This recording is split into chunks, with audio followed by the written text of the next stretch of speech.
Bonjour les amis, bonjour frères et sœurs en Christ. J'espère que vous vous portez bien aujourd'hui, en ce jeudi 7 mai. C'est un jour, un beau jour, même s'il fait un peu frais dehors, en tout cas chez nous en Alsace. Peut-être chez vous aussi, je ne sais pas. Je ne sais pas si on réalise que ça fait déjà presque plus de 50 jours qu'on partage la parole ensemble. Et pour moi, c'est toujours une joie, et on va continuer encore un bout de temps. C'est toujours une joie aussi de vous accueillir dans ma maison et puis de partager ce temps avec vous autour de la parole de Dieu. Dieu est un Dieu qui parle. Et on est dans ce parcours entre Pâques et Pentecôte, dans l'attente à ce que Dieu continue de nous parler. Et je pense que vous avez tous conscience que on parle de plus en plus autour de nous d'une chose qui est essentielle pour beaucoup de gens. On en parle en Allemagne, on en parle en Espagne, on en parle en Italie, on en parle aux États-Unis, on en parle dans toutes les nations de la Terre, à savoir du déconfinement.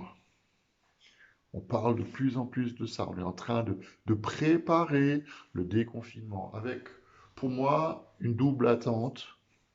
Et quand je le dis, c'est vraiment au plus profond de moi que je le dis, avec cette double attente que les choses soient différentes dans nos vies, aussi spirituelles, mais pas que soient différentes dans nos vies et un peu différentes dans le monde qui nous entoure. Parce que si nous n'avons pas profité de ce temps qui n'est pas terminé pour nous rapprocher du Seigneur et aussi pour nous rapprocher les uns des autres, en particulier de ceux de nos maisons avec qui on n'a peut-être pas toujours eu le temps euh, de passer des bons moments ensemble ou peut-être des moments plus difficiles, j'en sais rien.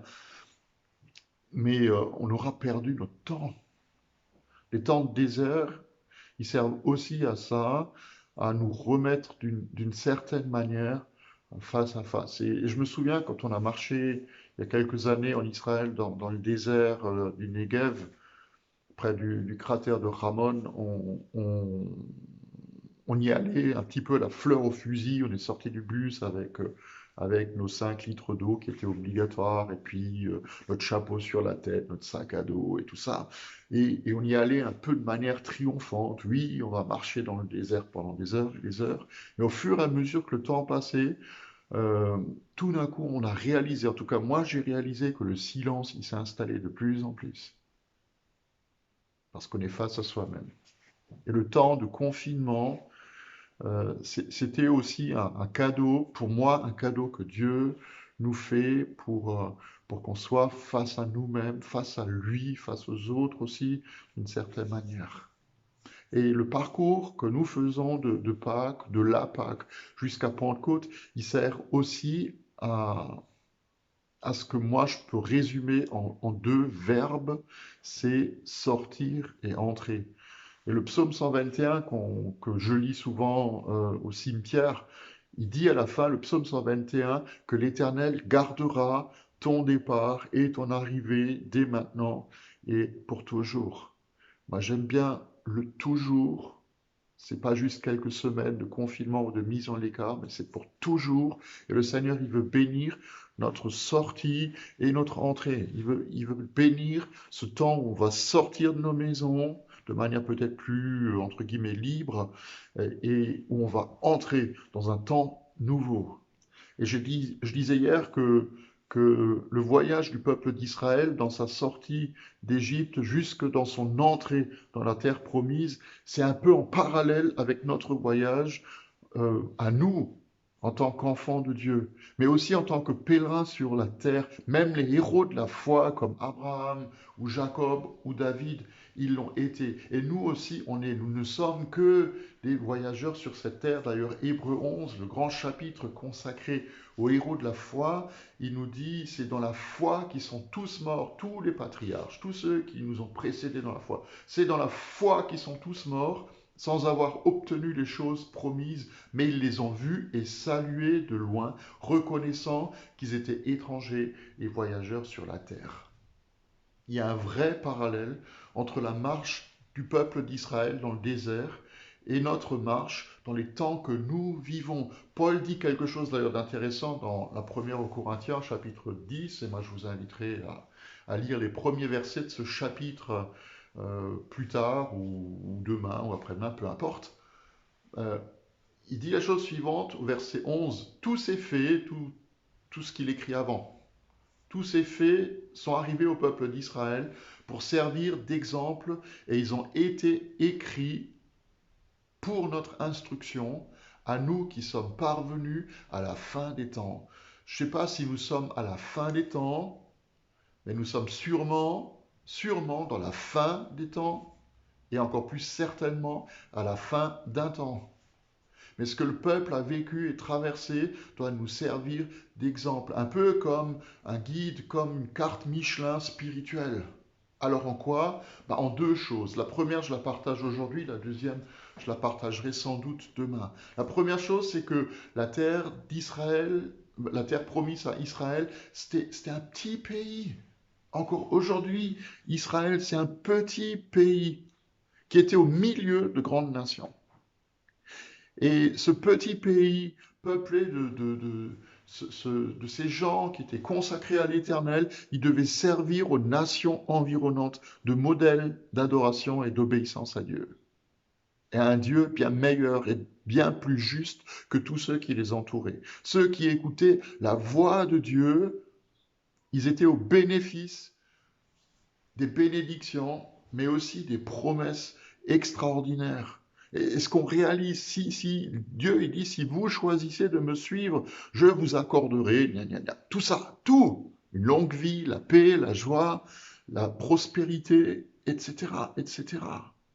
Même la nature, frères et sœurs, était prospère à cause de la juste attitude dans la gestion de la terre que pouvait avoir le peuple.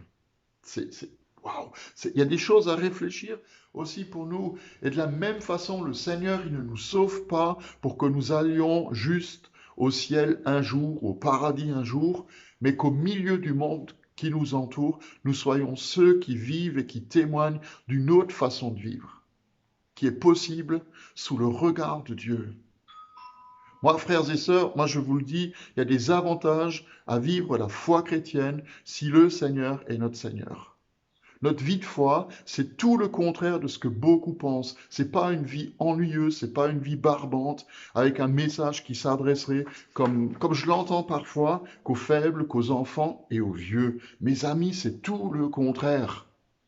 Nous pouvons aussi vivre dans un pays où coule le lait et le miel, ici et maintenant. D'ailleurs, c'est un beau clin d'œil parce que euh, la récolte de miel de fleurs de cette année, elle est exceptionnelle en Alsace. Pour moi, c'est vraiment un clin d'œil du Seigneur. C'est une bonne nouvelle au milieu de toutes les autres. Alléluia.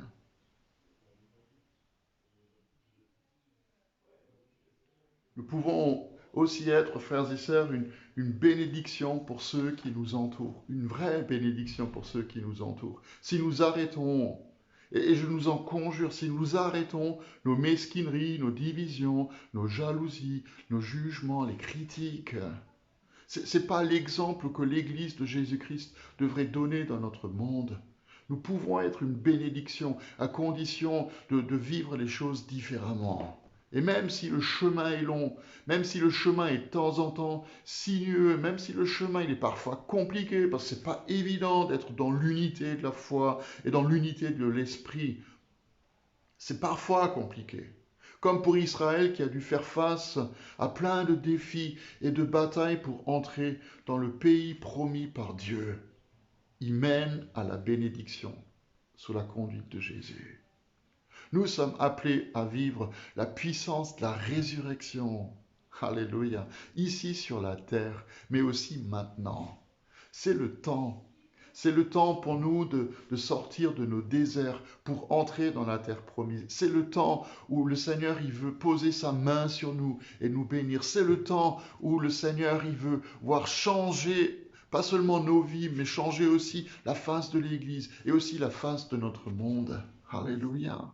J'espère que vous le croyez, j'espère que vous avez aussi envie de le vivre comme moi, j'ai envie de le vivre. Demain, je partagerai avec vous le deuxième point, même si on est le 8 mai, et le 8 mai, c'est le jour de la victoire. En fait, la victoire sur la tyrannie, et ben, alléluia, ben, on va fêter aussi un jour de victoire. Et je me réjouis de vous retrouver demain. Rappelez-vous aussi que demain, il y a un temps particulier pour les femmes que Astrid organise.